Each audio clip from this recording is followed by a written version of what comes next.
All right, so hello everyone, क्या हाल चाल भाई आप सब लोगों के।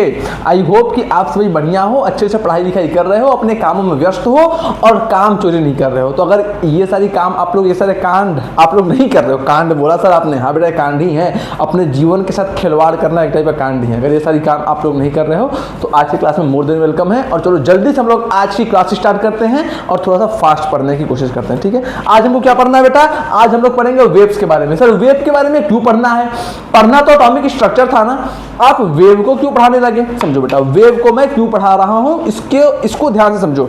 इसके पीछे का रीजन ये है, इसके पीछे का सबसे सिंपल रीजन ये है कि जब आप लोग आगे समझोगे तो वहां पे आपको पता चलेगा कि जो इलेक्ट्रॉन है उसके पास, उसके साथ एक वेव भी एसोसिएट होता है। इलेक्ट्रॉन का अरेंजमेंट समझोगे, बहुत सारे आप लोग थ्योरी देखोगे तो वहां पे आपको एक टर्म बार बार देखने को मिलेगी, वेव। तो वेव वहां पे क्यों हो रहा है, वो वेव होता क्या है, ये बात आपको पता कैसे चलेगा। जब आप लोग वेव पढ़े रहोगे तभी तो आपको पता चलेगा। सर बिल्कुल सही बात बोल रहे हो, सर बिल्कुल सही बात बोल रहे हो। तो इस वजह से आज वेव पढ़ना हमारा बहुत जरूरी है, इस वजह से हमें वेव का पढ़ना जरूरी है, ठीक है। हाँ सर, तो समझो वेव क्या होता है। वेव क्या होता है, तो wave it is a disturbance in which energy is transferred from one point two another without transfer of matter. Wave क्या है बेटा, वेव एक डिस्टर्बेंस है जिसकी वजह से एनर्जी एक पॉइंट से दूसरे पॉइंट तक जाता है बिना किसी मैटर के एक्सचेंज हुए, यानी बिना किसी मैटर के ट्रांसफर हुए। मतलब सपोज करो कि आपने क्या किया, तालाब में एक पत्थर को फेंक के मारा, तो हुआ क्या, तालाब में एक लहरें उठनी शुरू हुई,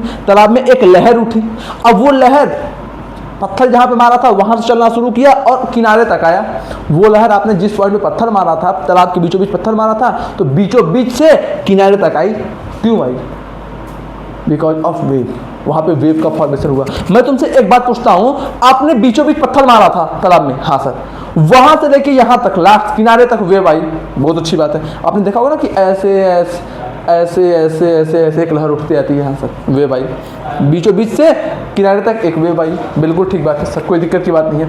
बट मुझे एक बात बताओ, क्या बीचों बीच से किनारे तक पार्टिकल का भी ट्रांसफर हुआ क्या, मैटर का भी ट्रांसफर हुआ क्या। सर नहीं, मैटर का ट्रांसफर नहीं हुआ, मैटर का ट्रांसफर नहीं हुआ। तो वेव क्या होता है, वेव एक ऐसा डिस्टर्बेंस होता है जिसमें एनर्जी एक पॉइंट से दूसरे पॉइंट तक चली जाती है बिना मैटर के ट्रांसफर हुए, बिना पार्टिकल के ट्रांसफर हुए, ठीक है। हाँ सर, इसका मतलब क्या कि तालाब के बीचों बीच वाले हिस्से के पार्टिकल किनारे तक नहीं आए हैं, बीचों बीच वाले हिस्से के पार्टिकल के पास कुछ एनर्जी मिली और उन पार्टिकल्स ने क्या किया, अपनी एनर्जी आगे वाले पार्टिकल को दिया, फिर आगे वाले पार्टिकल ने अपनी एनर्जी अपने आगे वाले पार्टिकल को दिया। इस फॉर्मेट में एनर्जी वहां से लेके यहां तक आ गई, ठीक है। समझ पा रहे हो बात को, वेव क्या होता है समझ चुके हो, सब बिल्कुल समझ चुके हैं। तो बेटा एक बात समझो, वेव को जो रिप्रेजेंट करने का तरीका होता है वो कुछ ऐसा होता है,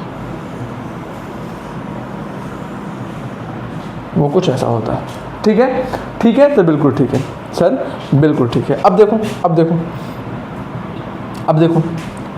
समझो बात को, ये जो पॉइंट है जहां से वेव बनना शुरू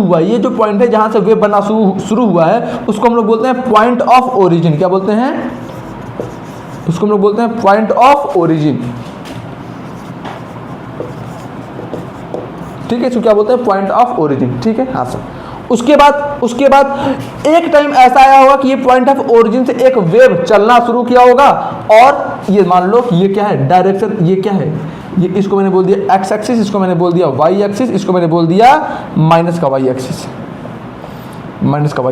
ये जो बेटा एक्स एक्सिस है हमारा, ये क्या है, direction of propagation of wave. क्या है, डायरेक्शन ऑफ, DIR के ऊपर एन लिख दिया, मतलब डायरेक्शन ऑफ प्रोपोगेशन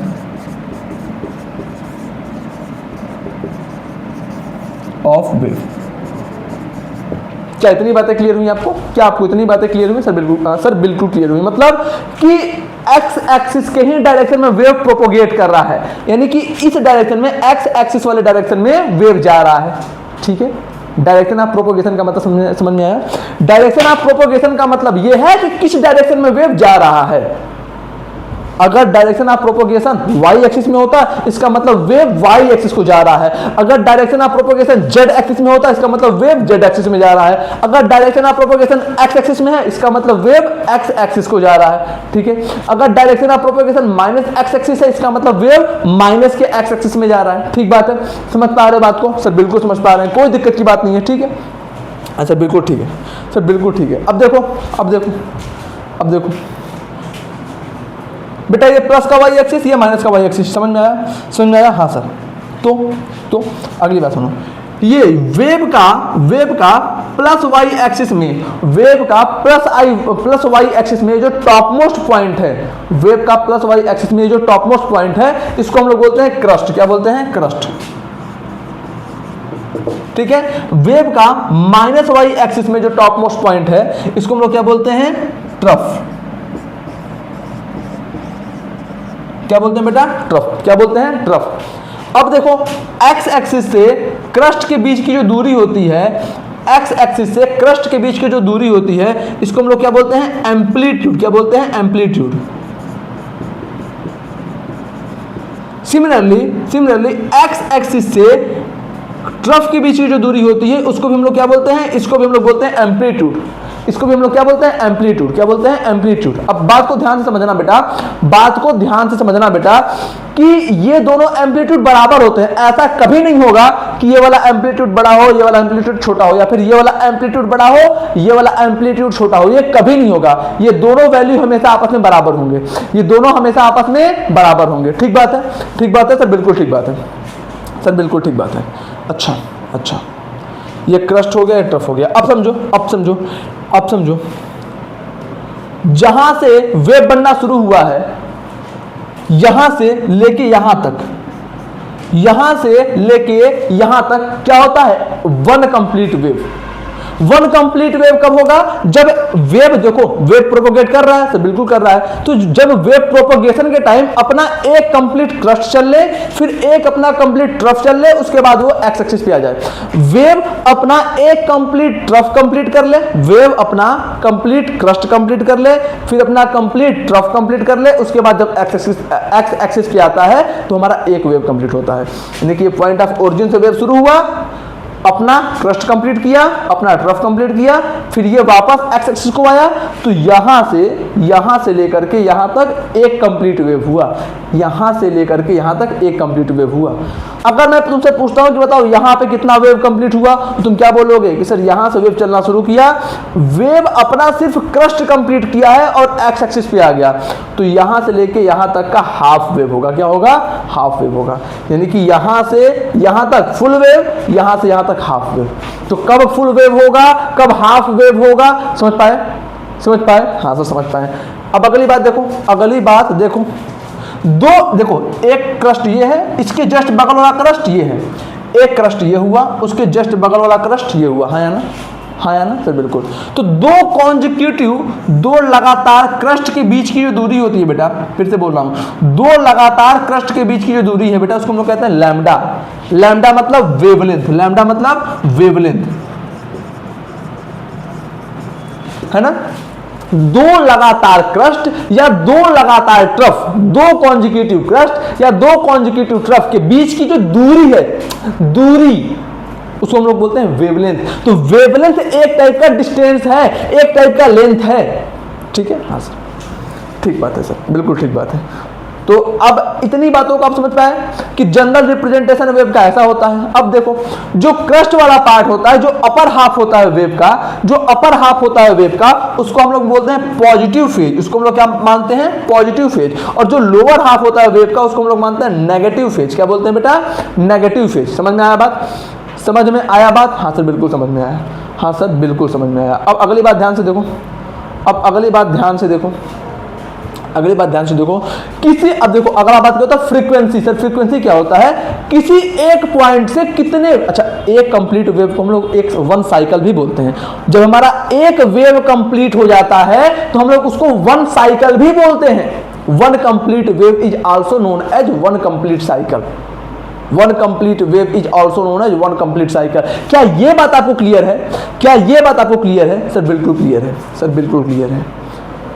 सर बिल्कुल क्लियर है। ठीक। तो मैं तुमसे पूछता हूं कि फ्रीक्वेंसी क्या होगा, तो तुम क्या बोलोगे कि किसी एक पॉइंट से, मान लो मैंने यहां से इस तरह से वेव आ रही है, मैं तुमसे पूछता हूं कि फ्रीक्वेंसी क्या होगा, तो तुम क्या बोलोगे कि सर ये जो पॉइंट है, किसी एक पॉइंट से एक सेकंड में कितने साइकिल पास हो रहे हैं, किसी एक पॉइंट से एक सेकंड में कितने वेव पास हो रहे हैं, इसको हम लोग बोलते हैं फ्रीक्वेंसी। इसको हम लोग क्या बोलते हैं? फ्रीक्वेंसी। ये हमारा कोई पॉइंट है, इस पॉइंट से एक सेकंड में कितने वेव पास होते हैं, वही क्या होगा इसका फ्रीक्वेंसी।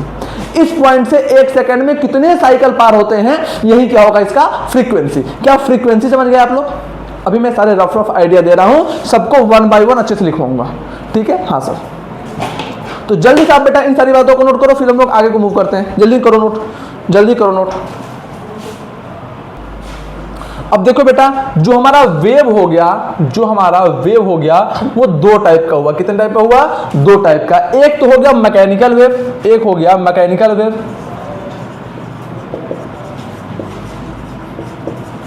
और दूसरा क्या हो गया बेटा? Electromagnetic wave.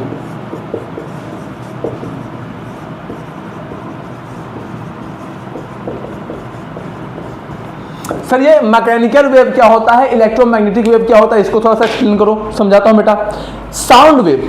साउंड कैसे ट्रेवल करता है, क्लास 9th पढ़ा है आप लोगों ने? हाँ सर, हमको पता है कि साउंड कैसे, जैसे मैंने अभी कुछ बोला तो होगा क्या कि जो मेरे मुंह के सामने वाले पार्टिकल हैं, मैंने कुछ बोला तो ये एनर्जी गई उनके पास। यहाँ पे जो पार्टिकल हैं, मेरे मुंह के सामने वाले पार्टिकल हैं, मैंने बोला तो मेरे मुंह से एनर्जी निकली, वो इन पार्टिकल्स के पास गई। ये पार्टिकल इस तरह से आगे पीछे कर रहे होते हैं, वाइब्रेट कर रहे होते हैं। हाँ सर, बिल्कुल कर रहे होते हैं। तो इन पार्टिकल के पास एनर्जी आई, तो ये पार्टिकल आगे वाले पार्टिकल के पास गए और इसको एनर्जी दे दिए। अब ये पार्टिकल फर्दर आगे वाले पार्टिकल के पास गया, उसको एनर्जी दे दिया।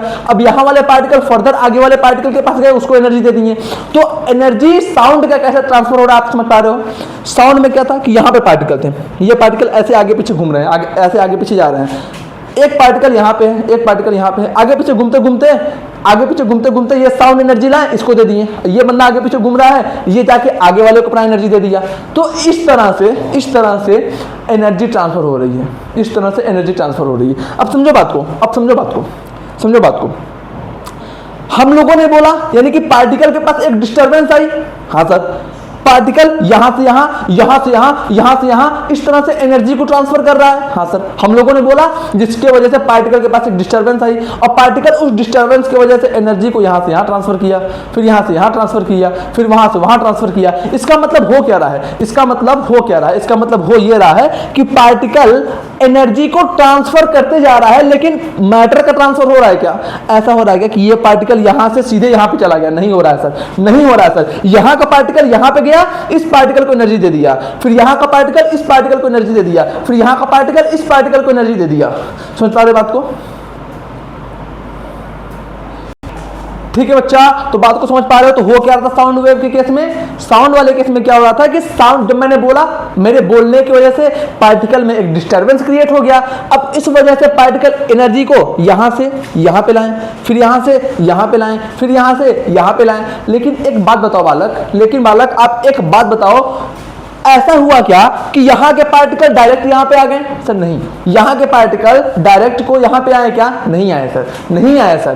पार्टिकल तो अपनी जगह पे वाइब्रेट कर रहे थे, लेकिन वो वाइब्रेशन के दौरान सामने वाले पार्टिकल को एनर्जी दे दिए, फिर ये पार्टिकल सामने वाले वाइब्रेशन के दौरान अपने सामने वाले पार्टिकल को एनर्जी दे दिए, फिर वो पार्टिकल वाइब्रेशन के दौरान अपने सामने वाले पार्टिकल को एनर्जी दे दिए, और इस तरह से एनर्जी एक पॉइंट से दूसरे पॉइंट तक चला गया without any transfer of matter. तो एनर्जी यहां से यहां गया कैसे? वेव के फॉर्म में। किस फॉर्म में गया? वेव के फॉर्म में। लेकिन मुझे एक बात बताओ, ये वेव ट्रांसफर कैसे हुआ? यहां पर एनर्जी ट्रांसफर कैसे हुआ?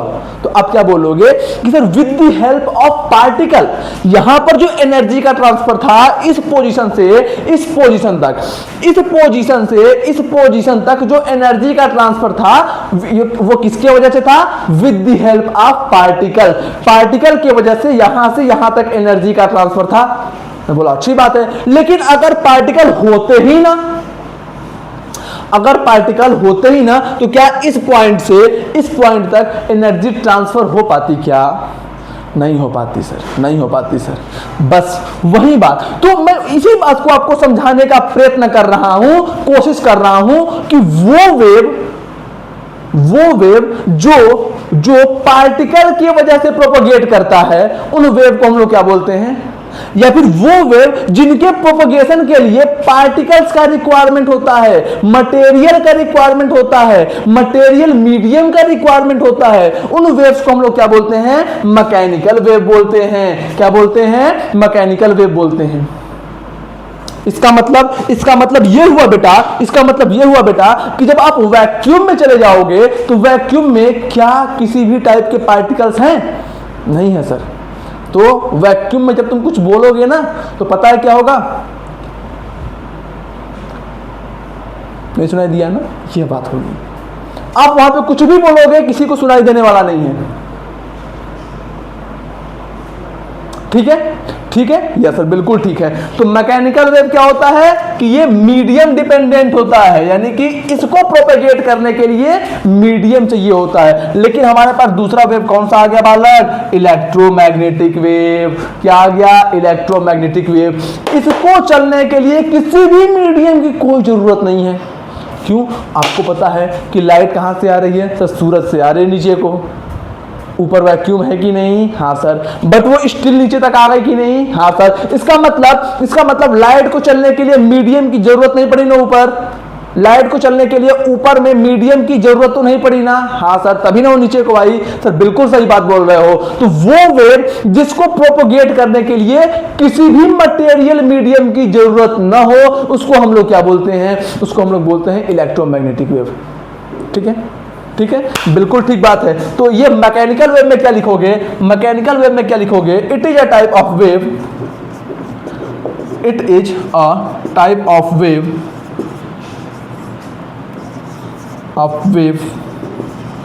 which require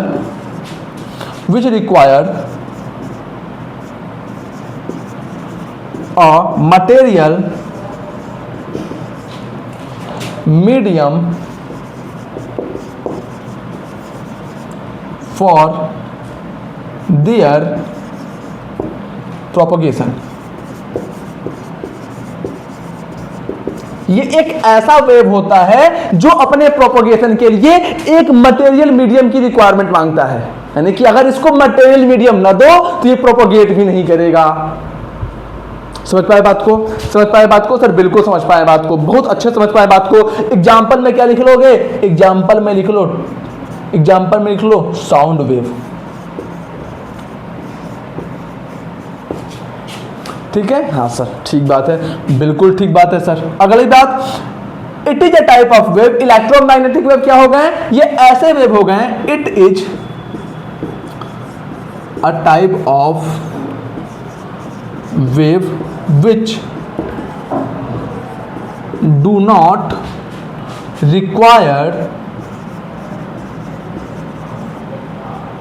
any material medium for its propagation।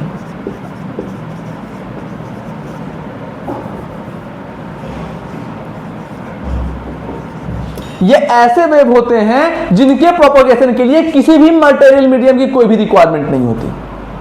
वो वेव कौन से हैं, वो है इलेक्ट्रोमैग्नेटिक वेव। इलेक्ट्रोमैग्नेटिक वेव के बारे में और भी अच्छी बातें पढ़नी है, लेकिन थोड़े से बाद में, थोड़ी देर बाद। तो अभी के सारे बात आपको समझना है, अभी का सारा टॉपिक आपको क्लियर हुआ। अगर हो गया तो जल्दी से लिख लो या फिर स्क्रीनशॉट ले लो, फिर हम लोग कैरेक्टरिस्टिक ऑफ वेव शुरू करते हैं। वेव क्या हो गया, वेव कितने टाइप के हो गए, वेव को रिप्रेजेंट कैसे करते हैं, ये सब तो समझ लिए। अब कैरेक्टरिस्टिक ऑफ वेव देख लेंगे, इसमें वेवलेंथ क्या है, एम्पलीट्यूड क्या है, फ्रीक्वेंसी क्या है, टाइम पीरियड क्या है, वेलोसिटी क्या है। उसके बाद हम लोग मूव कर जाएंगे यंग डबल स्लिट एक्सपेरिमेंट पे। जल्दी लिखो बेटा। बेटा थोड़ा सा एक मिस्टेक हो गया है। मिस्टेक क्या हो गया था कि मैंने यहाँ पे, मैं बोला सही था लेकिन लिख थोड़ा सा गलत दिया था, तो मैं फिर से रिपीट कर देता हूँ। मैं जो गलत लिखा था उसको अभी करेक्ट कर दिया हूँ। तो क्या है, it is a type of wave which required a material medium for their propagation. It is a type of wave which do not require any material medium for their propagation. ठीक है, तो जल्दी से आप इसको लिख लो या फिर आप इसका स्क्रीनशॉट ले लो, फिर हम लोग आगे को मूव करते हैं। बट एक बात ध्यान देना बेटा कि मेरे से बहुत अधिक स्पेलिंग मिस्टेक होती है, तो मेक श्योर कि आप स्पेलिंग को अपने एंड से चेक करते रहो। आप भी ऐसा मत हो जाना कि आप भी स्पेलिंग गलती करना शुरू कर दो। ठीक बात है, जल्दी लिखो।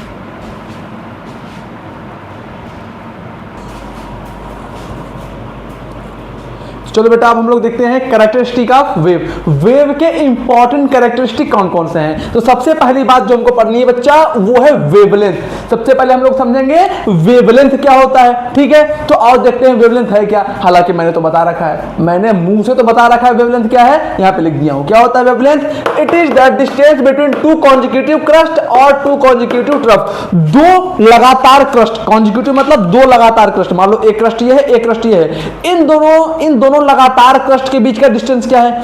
ये दो क्रस्ट आपस में लगातार हैं, इन दोनों क्रस्ट के बीच का डिस्टेंस या दो ट्रफ के बीच का डिस्टेंस या फिर दो कॉन्जिक्यूटिव ट्रफ के बीच का जो डिस्टेंस होता है उसको हम लोग कहते हैं wavelength. Wavelength is a distance, ये बात याद रखना।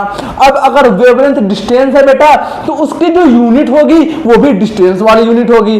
अब समझो आगे, वेवलेंथ को बेटा हम लोग लैम्डा से रिप्रेजेंट करते हैं। किससे रिप्रेजेंट करते हैं? लैम्डा से। ठीक है, ये सिंबल लैम्डा का ऐसा होता है, इसको हम लोग लैम्डा पढ़ते हैं। ठीक है, आगे देखो यूनिट क्या हो सकता है बेटा। यूनिट सर अभी मैंने बताया कि क्योंकि वेवलेंथ एक टाइप का डिस्टेंस है तो उसका यूनिट भी डिस्टेंस वाला होगा। तो डिस्टेंस की यूनिट क्या होती है? डिस्टेंस की यूनिट एंगस्ट्रॉम हो सकती है, डिस्टेंस की यूनिट मीटर हो सकती है, डिस्टेंस की यूनिट किलोमीटर हो सकती है, डिस्टेंस की यूनिट नैनोमीटर हो सकती है। सिमिलरली वेवलेंथ की यूनिट क्या हो सकती है? एंगस्ट्रॉम हो सकता है, पिकोमीटर हो सकता है, नैनोमीटर हो सकता है, और क्या क्या हो सकता है बेटा? और हमारा किलोमीटर हो सकता है। समझ पा रहे हो बात को? समझ पा रहे हो बात को? क्या सर बिल्कुल समझ पा रहे हैं, बहुत आसान सी बात है, इसमें समझना क्या है। तो छोटी सी बात बता दी आपने, तो यही हो सकते हैं बेटा। इसके यूनिट क्या क्या हो सकते हैं? Angstrom, metre, nanometre, picometre, dash dash dash, micrometre, millimetre. ठीक बात है सर, बिल्कुल ठीक बात है। अब आप इन कन्वर्जन को याद रखोगे बेटा, अब आप इन कन्वर्जन को याद रखोगे। हालांकि जब मैं मोल कॉन्सेप्ट पढ़ाऊंगा तो सिग्निफिकेंट फिगर जब मैं डिस्कस करूंगा तो वहां पे इन सारे कन्वर्जन को, इतना ही नहीं, कम से कम 25 से 30 कन्वर्जन को मैं वहां पर प्रॉपर लिखूंगा। Decimetre, kilometre, nano, pico, deca, hectare, सारी बातों को हम लोग करेंगे। बट अभी के लिए आप इतने बातों को तो याद रखो ही रखो। जैसे 1 एंगस्ट्रॉम में 10 टू द पावर -10 मीटर होता है, 1 एंगस्ट्रॉम में 10 टू द पावर -10 मीटर होता है, 1 पिकोमीटर में 10 टू द पावर -12 मीटर होता है। 1 पिकोमीटर में कितना metre? 10 to the power -12 metre. अच्छी बात है भैया। 1 नैनोमीटर में 10 टू द पावर -9 मीटर और 1 माइक्रोमीटर में 10 to the power -6 metre. Similarly 1 millimetre में 10 टू द पावर -3 मीटर। हाँ या ना बोलो भाई, अरे बोल मेरे भाई, मुंह खोल मेरे भाई। इतनी बात तुझे समझ में आई क्या? इतनी बात आपको समझ में आई क्या? सर बिल्कुल समझ में आ गई, यहां तक कोई दिक्कत? अब अगला बात देख लो, 1 किलोमीटर में 10 टू द पावर 3 मीटर। ये सारी बातें आपको क्लियर है ना? हाँ सर, सब बेसिक सी बातें हैं, तो जल्दी से आप इन बेसिक सी बातों को कॉपी में लिख लो, इनको मेमोराइज कर लो, मतलब मेमोरी में फिट करके दूसरों से राइज हो जाओ। जल्दी करो बेटा।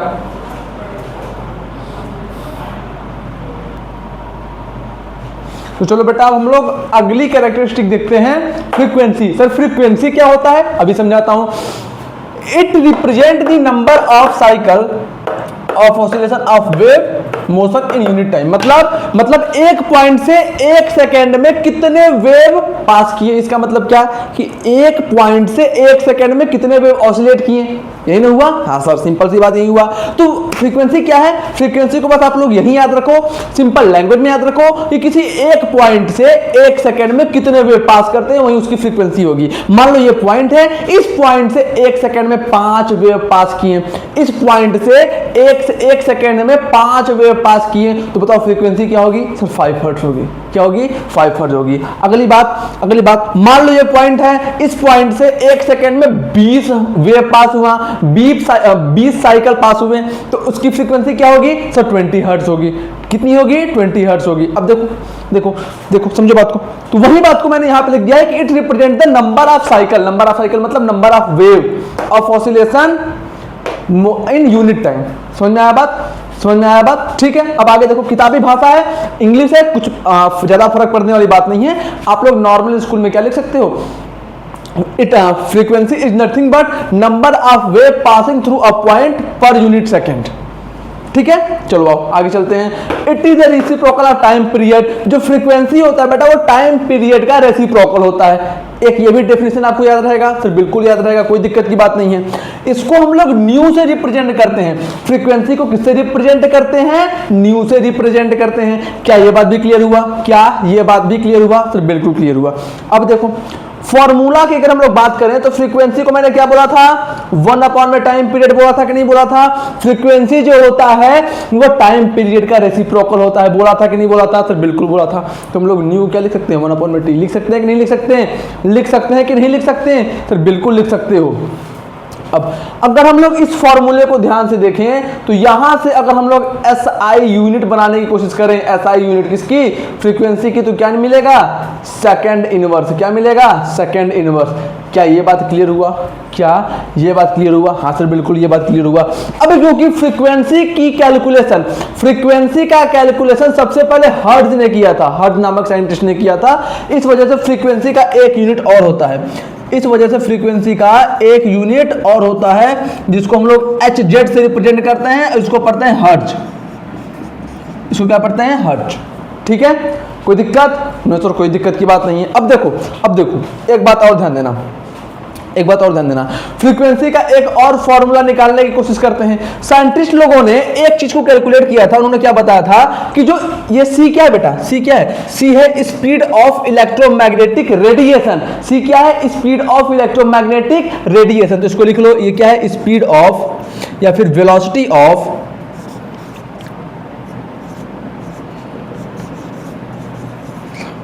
ऑफ इलेक्ट्रोमैग्नेटिक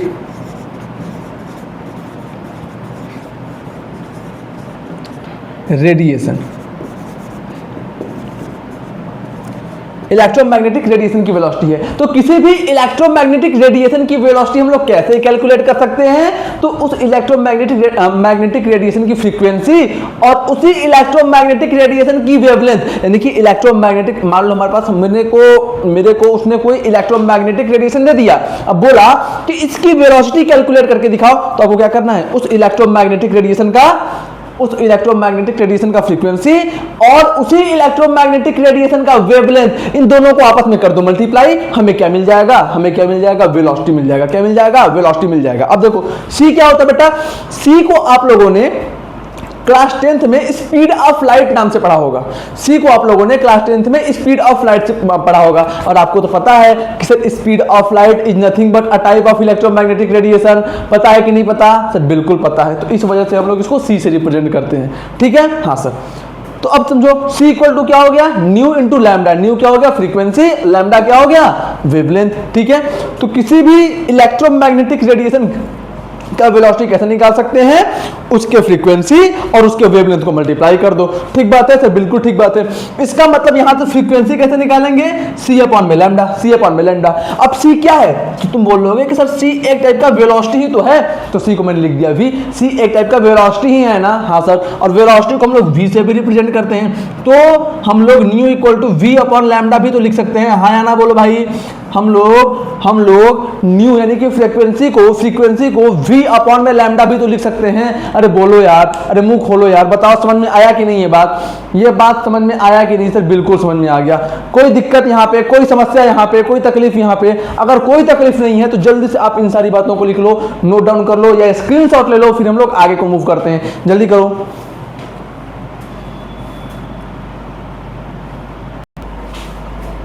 तो चलो बेटा स्टार्ट करते हैं हम लोग। अब वेलोसिटी को समझना। सर वेलोसिटी क्या होता है? वेलोसिटी होता है, अब क्योंकि हम लोग वेव की बात कर रहे हैं ना, हाँ सर, तो वेव के लिए वेलोसिटी क्या होगा? It is the distance travel by a wave per unit time, यानी कि पर यूनिट टाइम कोई वेव कितना डिस्टेंस ट्रेवल कर रहा है वही उसकी वेलोसिटी हो जाएगी। अरे हाँ या ना भाई? अब बोलोगे सर बिल्कुल सही बात बोल रहे हो, लेकिन यहाँ पर डिस्टेंस क्या होगा? तो वेव के लिए डिस्टेंस क्या होता है बेटा? वेवलेंथ। वेव के लिए डिस्टेंस क्या होता है बच्चा? वेवलेंथ। तो आप क्या बोलोगे? सर इसका मतलब ये हुआ वेलोसिटी इक्वल टू वेवलेंथ, यानी कि लैम्डा अपॉन में टाइम क्या ये बात क्लियर हुआ? सर बिल्कुल क्लियर हो गया, ये बात बहुत अच्छे तरीके से ये बात क्लियर हो गया। मैं बोलता हूं कि अब इसको एक फॉर्म में और लिख सकते हैं। बच्चा बोलेगा सर किस फॉर्म में लिख सकते हैं, जल्दी बताओ। मैं बोला कि देखो बेटा, वेलोसिटी को मैं ये भी तो लिख सकता हूं लैम्डा इंटू 1/t, लिख सकता हूं कि नहीं लिख सकता? बच्चा बोलेगा सर बिल्कुल लिख सकते हो, अभी तो आपने बताया। और बताओ बेटा, मैं वेलोसिटी को एक बात और भी तो लिख सकता हूं। सर क्या लिख सकते हो? हमने अभी अभी पढ़ा कि जो हमारे पास 1/t है, ये क्या होता है? ये होता है फ्रीक्वेंसी। 1/t क्या होता है बालक? फ्रीक्वेंसी। तो हम लोग वेलोसिटी को क्या लिख सकते हैं? Lambda into frequency. क्या ये बात भी क्लियर हुई? Velocity equal to lambda into frequency, ये कहां से आता है एक्सप्रेशन? ये बात भी क्लियर हुआ। ये सारी बातें भी समझ में आई आपको क्या? ये सारी बातें भी आपको समझ में आई क्या? सर बिल्कुल समझ में आई सर, मक्खन के तरीके से समझ में आई सर, बहुत अच्छे से समझ में आई, आसान से। तो चलो इसका मैं तुमसे पूछता हूं कि यूनिट बता दो बेटा। मैं तुमसे क्या पूछता हूं कि इसका यूनिट बता दो, तो आप क्या बोलोगे कि सर क्या बताना है इसका यूनिट? इसका इस फॉर्मूले के हिसाब से अगर आप इसका यूनिट देखोगे तो लैम्डा का यूनिट मीटर हो गया और फ्रीक्वेंसी का यूनिट सेकंड इनवर्स हो गया, मीटर पर सेकंड इनवर्स। तो हम लोग इसको क्या लिख सकते हैं? Metre per second. Metre into second inverse को हम लोग क्या लिख सकते हैं? Metre per second. या फिर इसका एक यूनिट और हो जाएगा, वो क्या? Metre hertz.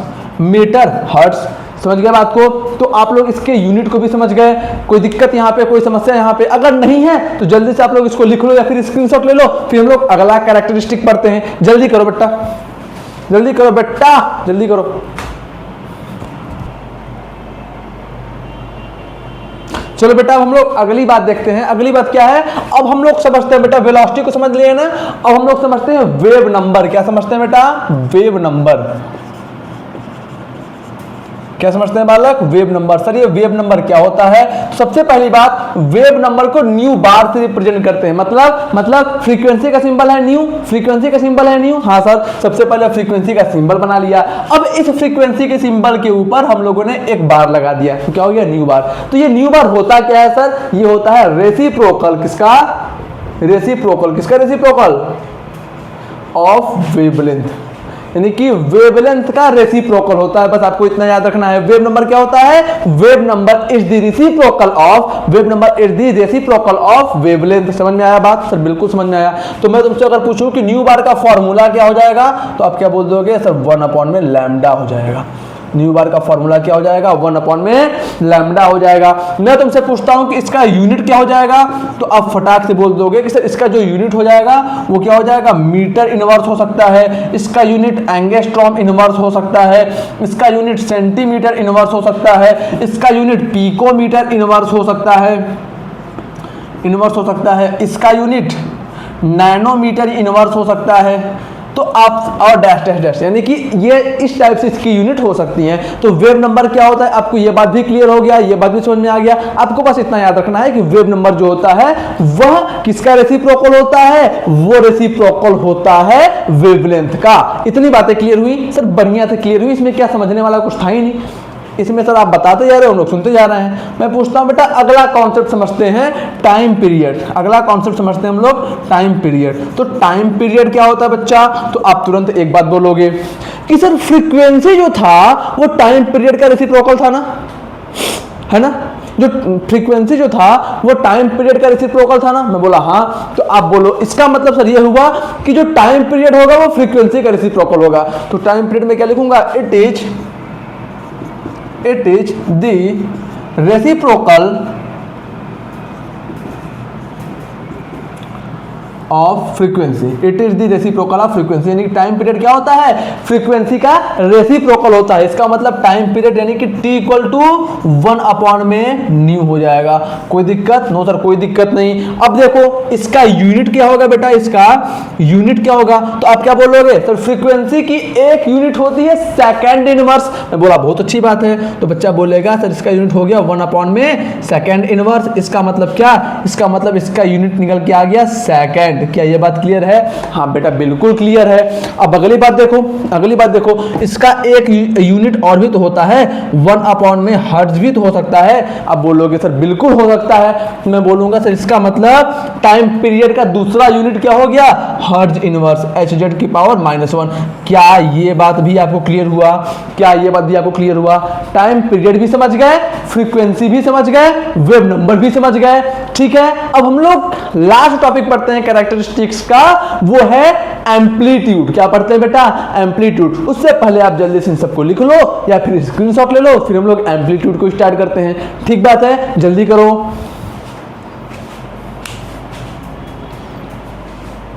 ठीक है बेटा, अब हम लोग का अगला टॉपिक क्या है? एम्पलीट्यूड। क्या है? एम्पलीट्यूड। ठीक है, तो एम्पलीट्यूड को सबसे पहले हम लोग डायग्राम से समझ लेते हैं। सर एम्पलीट्यूड क्या होता है? बेटा एक वेव में एक क्रस्ट होता है, एक ट्रफ होता है। एक वेव में एक क्रस्ट होता है और एक ट्रफ होता है। हाँ सर, तो ये मान लिया direction of propagation of wave है, इसको मैंने एक्स एक्सिस मान लिया। जो एक्स डायरेक्शन है वो क्या है? Direction of propagation of wave. ठीक है, और ये हो गया हमारा वाई डायरेक्शन, ये हो गया हमारा, ये क्या हो गया हमारा? नेगेटिव का वाई डायरेक्शन। ठीक बात है? हाँ सर, तो ये क्या हो गया हमारा? ये हो गया हमारा क्रस्ट। क्या हो गया? क्रस्ट हो गया। और ये क्या हो गया हमारा? तो अब बोलोगे सर ये हो गया हमारा ट्रफ। क्या हो गया? ट्रफ हो गया। तो मुझे आप ये बताओ बेटा, आप मुझे ये बताओ एम्पलीट्यूड क्या होगा? तो बोलोगे कि sir direction of propagation of wave से लेके क्रस्ट के बीच की जो हाइट होती है, direction of propagation of wave से लेके क्रस्ट के बीच की जो हाइट होती है उसको हम लोग क्या बोलते हैं? एम्पलीट्यूड बोलते हैं। क्या बोलते हैं? एम्पलीट्यूड बोलते हैं। या फिर direction of propagation of wave से लेके ट्रफ के बीच की जो direction of propagation of wave से लेके ट्रफ के बीच की जो हाइट है, इसको भी हम लोग क्या बोलते हैं? एम्पलीट्यूड बोलते हैं। यानी कि एम्पलीट्यूड क्या है? Direction of propagation of wave से ट्रफ के बीच की हाइट, या फिर direction of propagation of wave से क्रस्ट के बीच की हाइट। कोई दिक्कत, कोई समस्या, कोई परेशानी, कोई तकलीफ? सर नहीं, कोई तकलीफ नहीं है। तो आई थिंक एम्पलीट्यूड क्या होता है आपको बढ़िया से और अच्छे तरीके से समझ में आ गया कि नहीं आ गया? अरे बोलो भाई, आ गया कि नहीं आ गया? सर बिल्कुल आ गया, सर बिल्कुल आ गया। ठीक है, ठीक है, तो कोई दिक्कत इसमें कोई दिक्कत इसमें? अगर इसमें आपको बेटा कोई दिक्कत नहीं है तो इसका मैं एक सिंपल सा डेफिनेशन लिख देता हूं। क्या लिख देता हूं? कि distance of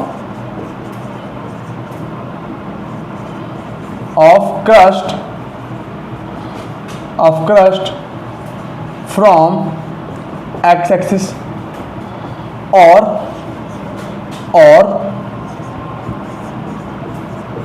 depth of trough. ठीक है, यानी कि ट्रफ की क्या गहराई है, या फिर direction of propagation of wave. यहां पे क्या है? एक्स एक्सिस है, तो इस एक्सिस से लेके क्रस्ट के बीच की डिस्टेंस, ये सभी क्या होंगी? हमारी एम्पलीट्यूड होंगी। अब एक बात ध्यान देना, ऐसा कभी नहीं होगा कि इसका एम्पलीट्यूड बड़ा हो जाए, इसका छोटा हो जाए। क्रस्ट ट्रफ दोनों ही केस में एम्पलीट्यूड हमेशा बराबर होंगे। अरे हाँ या ना? यहां पर जो एम्पलीट्यूड होगा वही सेम एम्पलीट्यूड यहां पर भी होगा। कोई दिक्कत, कोई समस्या, कोई दुविधा, कोई तकलीफ? नो सर, कोई तकलीफ नहीं है। अब अगली बात ध्यान देना, अगली बात क्या है कि जो हमारी इंटेंसिटी होगी, हमारी जो इंटेंसिटी होगी बेटा, वो डायरेक्टली प्रोपोर्शनल होगी एम्पलीट्यूड के स्क्वायर के, एम्पलीट्यूड के स्क्वायर के। मतलब इंटेंसिटी को अगर बेटा पार्टिकल के टर्म में देखोगे तो एक यूनिट सोर्स में, एक यूनिट एरिया में कितने नंबर ऑफ पार्टिकल हैं वो उसकी इंटेंसिटी हो गई। सिमिलरली एक पर्टिकुलर पॉइंट पे कितने नंबर ऑफ वेव्स भाग रहे हैं वो उसकी इंटेंसिटी हो गई, वो उसकी क्या हो गई? इंटेंसिटी हो गई। तो अगर आपको इंटेंसिटी जानना है कि इंटेंसिटी किस बात पे डिपेंड करती है, यानी कि एम्पलीट्यूड जितना बड़ा होगा, एम्पलीट्यूड का स्क्वायर जितना बड़ा होगा, उतना अधिक इंटेंसिटी होगी। तो इंटेंसिटी भी क्लियर हो गई। ये सारी बातें आपको क्लियर समझ में आई, क्लियर कट आसान भाषा में समझ में आई। तो बेटा वेव और वेव से रिलेटेड सारे कैरेक्टरिस्टिक को हम लोगों ने पढ़ लिया है। आज की क्लास में हम लोग इतना ही पढ़ेंगे। नेक्स्ट क्लास में हम लोग क्या स्टार्ट करेंगे? यंग्स डबल स्लिट एक्सपेरिमेंट, और उसको एकदम ध्यान से और बढ़िया तरीके से समझना शुरू करेंगे, क्योंकि वो one of the most important topic है और उसमें थोड़ा सा दिमाग लगाना पड़ेगा। तो आप लोग के लिए मैं एक काम बोल रहा हूं, छोटा मोटा animation video 5 minute, 6 minute, 10 minute का आप लोग क्या करोगे? YouTube से देख के आ जाओगे यंग डबल स्लिट एक्सपेरिमेंट का। ठीक है, क्योंकि बेटा मैं तो यहाँ पे बस नॉर्मल समझा पाऊंगा, मेरे पास वो इक्विपमेंट्स है नहीं ना कि मैं उसको आपको लाइव फील करा पाऊँ, दिखा पाऊँ। नहीं तो यहाँ पे डिजिटल बोर्ड है कि मैं सिमुलेशन दिखा दूँ आपको। तो आप लोग क्या कर लो, यूट्यूब पे इसको सर्च करके थोड़ा सा उसका ओवरव्यू ले लेना, लेक्चर नहीं देखना, लेक्चर नहीं देखना, उसका आप लोग 5-6 मिनट का एनिमेशन वीडियो देख लो, वो सोच क्या रहे थे, हुआ क्या, ये देख लो, दैट्स इट। उसके बाद हम लोग स्टार्ट कर देंगे यंग डबल स्लिट एक्सपेरिमेंट, उसके बाद nature of light, electromagnetic radiation, इसको पढ़ेंगे। उसके बाद जब इन चीजों को पढ़ लेंगे तो हम लोग आएंगे फोटो इलेक्ट्रिक इफेक्ट पे। मतलब सर ये सब बातें क्यों पढ़ रहे हैं, ताकि फोटो इलेक्ट्रिक इफेक्ट को समझ पाए। ये सब बातें इसलिए पढ़ रहे हैं ताकि फोटो इलेक्ट्रिक इफेक्ट को समझ पाए। ठीक बात है, पक्की बात है, अच्छी बात है। तो अगर अच्छी बात है तो इसी अच्छी बात के साथ आज के लेक्चर को हम लोग खत्म करते हैं। पढ़ाई करते रहो, ऑल द वेरी बेस्ट।